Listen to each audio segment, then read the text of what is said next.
Hi all, welcome back to கரிகல்ச்சர். எல்லோருக்கும் அஸ்ஸலாமு அலைக்கும். இன்றைக்கி என்னோடய சேனலில் எந்த ரெசிபி வீடியோவும் அப்லோட் பண்ண போகிறதில்ல. அதுக்கு பதிலாக நான் ரமலான்காக என்னெல்லாம் வாங்குகிறேன், அது எப்படி ப்ராசஸிங் பண்ணி எடுத்து வைக்கிறேன் அப்படிங்கிறத பற்றின வீடியோ தான் இது. ரமலான் என்பது அரபி மாதங்களில் ஒன்று.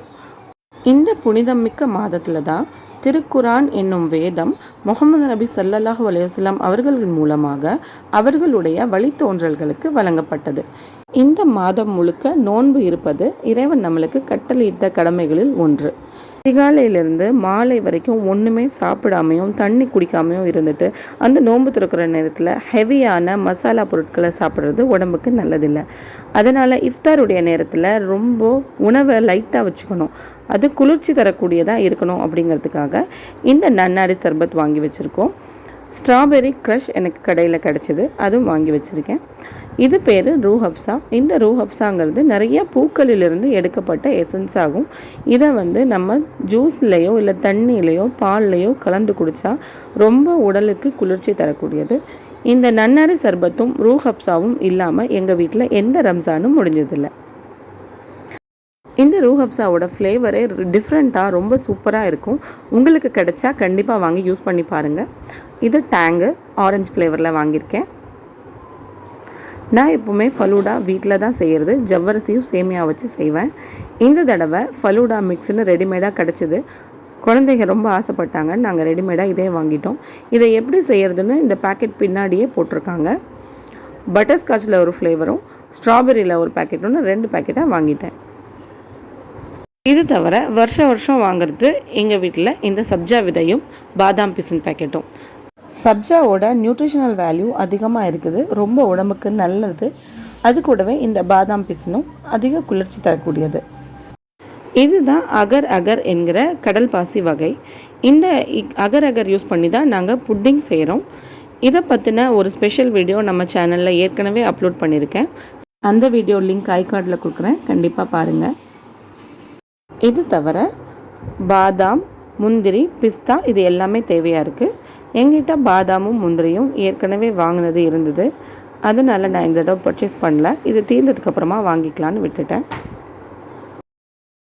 இது கூடவே ஃப்ரூட்ஸ் பொறுத்த வரைக்கும் எல்லா ஃப்ரூட்ஸுமே சாப்பிட்லாம்.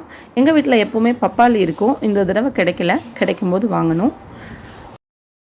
வாழைப்பழத்தில் தேன் வாழை கிடச்சிருக்கு. கொஞ்சமாக லெமன்ஸ் வாங்கியிருக்கேன் ஜூஸ் போடுறதுக்கு. அது கூட திராட்சை பழம், அப்புறம் சாத்துக்குடி கிடச்சிருக்கு. சப்போட்டா வாங்கியாச்சு. ஆப்பிள், மாதுளை கொஞ்சமாக வாங்கியிருக்கேன். இதெல்லாம் ஒரு 10 நாள் போல் எங்களுக்கு வரும். அதுக்கப்புறமா நம்ம திருப்பியும் வாங்கிக்கணும். முக்கியமாக பேரிச்சம்பழம். நோன்பு திறக்கும் போது நாங்கள் சாப்பிட்றது இந்த பேரிச்சம்பழம் தான். பாதாம் பிசினில் ஒரு 4-5 பீஸ் எடுத்துக்கோங்க. அதை இந்த மாதிரி உரலில் சேர்த்து இடிச்சிட்டு நல்லா பவுடர் மாதிரி ஆக்கிட்டு அதை ஒரு டம்ளரில் சேர்த்து தண்ணி ஊற்றி ஊற வச்சு எடுத்துக்கலாம். சப்ஜா விதையும் நம்ம ஊற வச்சு எடுத்துக்கலாம். இந்த ஊற வச்சதை நம்ம ஃப்ரிட்ஜில் தான் ஸ்டோர் பண்ணணும். எப்போ தேவையோ அப்போ தேவையான அளவு எடுத்துகிட்டு பாக்கியை நீங்கள் ஃப்ரிட்ஜிலேயே ஸ்டோர் பண்ணிவிடுங்க. இதை நம்ம ஜூஸ்க்கோ இல்லைனா மில்க் ஷேக்லேயோ எதில் வேணாலும் கலந்து குடிக்கலாம். ரொம்ப உடம்புக்கு நல்ல குளிர்ச்சியும் அயன் கண்டென்ட்டையும் இது கொடுக்கும்.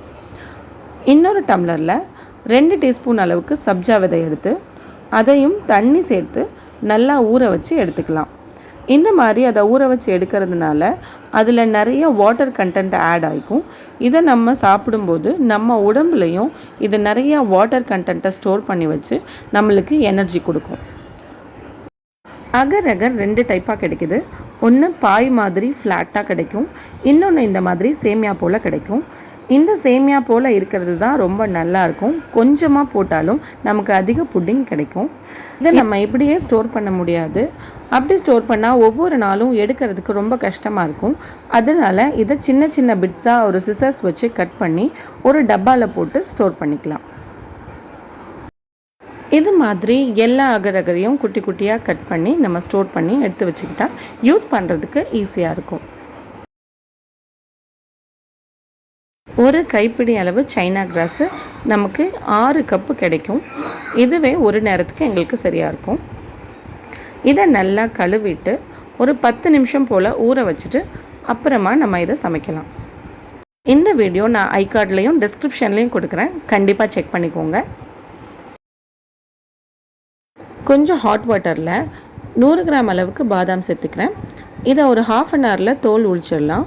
தோல் உரிச்சிட்டு சின்ன சின்ன பிட்ஸாக கட் பண்ணி எடுத்து வச்சுக்கிட்டா அது நமக்கு பாயாசத்துக்கோ இல்லை இந்த சைனா கிராஸில் வறுத்து சேர்க்கறதுக்கோ ஈஸியாக இருக்கும். இது கூடவே 100 கிராம் அளவுக்கு கேஷ்யூவையும் இந்த மாதிரி பொடி பொடியாக கட் பண்ணி எடுத்து வச்சுருக்கேன். நான் இவ்வளோ தான் ப்ரிப்பேராக இருப்பேன் ரம்ஜானுக்கு. தேங்க்யூ ஃபார் வாட்சிங் மை வீடியோ. எல்லோருக்கும் அஸ்ஸலாமு அலைக்கும்.